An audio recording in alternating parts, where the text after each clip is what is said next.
Ang Fratelli Tutti, magkakapatid lahat, ay dokumento na ang tinutukoy ay tungkol sa pagiging magkakapatid at pagiging magkakaibigan. Sinasabi natin sa ating kapwa-tao na nangangailangan, mayroon kang kapatid sa akin. Meron kang kaibigan sa akin. Sa taong ito, nais kong damahin natin na hindi lamang tayo maghahawak-hawak.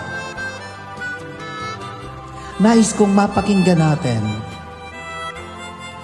You just call out my name and you know wherever I am, I'll come running to see you again. You've got a friend.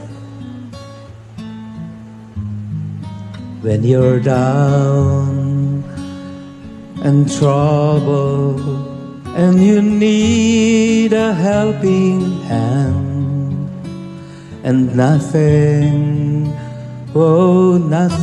is going right, close your eyes and think of me, and soon I will be there to brighten up even your darkest night. Tayong lahat. You just call out my name, and you know wherever I am, I'll come running to see you again. Winter, spring, summer, or fall, all you've got to do is call, and I'll be there. You've got a friend. At ito ang dapat na maging karanasan natin.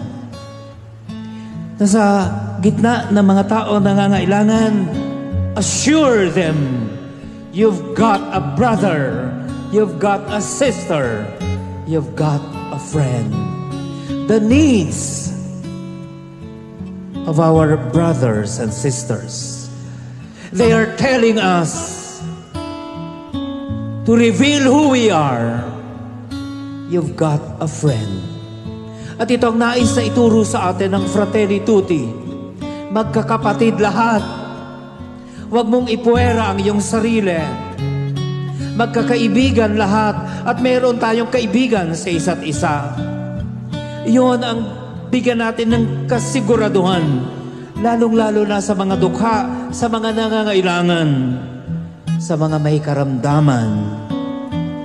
At narito ay pinakikita sa atin sa banal na kasulatan kung paano ang hinayaan ng nakahandusay na ito ang isang Samaritano to take care of him. Dahil sa pagkakataong iyon, the Samaritan was defining, here is your brother. You've got a friend.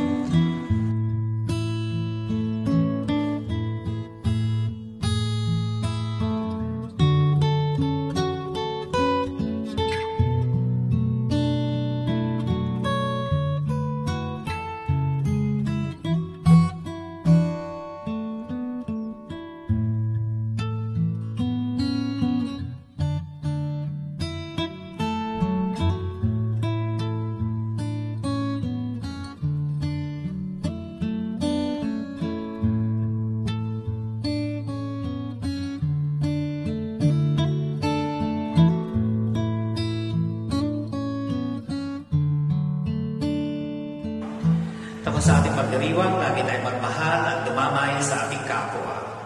Salamat sa Diyos. Purihin natin ang Panginoon.